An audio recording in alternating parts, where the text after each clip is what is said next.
Morbi Halvad highway પર ચરાડવા ગામ નજીક ગઈકાલે રાત્રિના સમયે સર્જાયેલા ગમખ્વાર અકસ્માતમાં રણછણગઢ ગામના 5 યુવાનોના ઘટના સ્થળે જ મોત નીપજતા સમગ્ર પંથકમાં અરેરાટી વ્યાપી।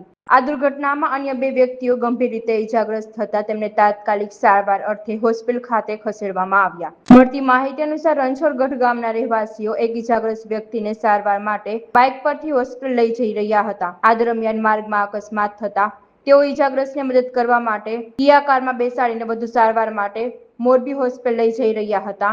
આ દરમિયાન અંદાજે 9:30 વાગ્યાના અરસામાં ચરાવડા ગામ પાસે પેટ્રોલ પંપની સામેના ભાગમાં કારખાનામાંથી બહાર નીકળી રોડ ક્રોસ કરી રહેલા ડમ્પર સાથે તેમની કારની ધડાકાભેર અથડાઈ હતી। આ અકસ્માત એટલો ભયાનક હતો કે 5 વ્યક્તિઓના ઘટના સ્થળે જ મોત થયા અને કારના ફૂરચા ઉડી ગયા। સ્થાનિક લોકોએ તાત્કાલિક ઘટના સ્થળે દોડી ગયા હતા અને જેસીબીની મદદથી મૃતદેહો અને ઇજાગ્રસ્ત વ્યક્તિઓને બહાર કાઢવાની કામગીરી હાથ ધરી હતી।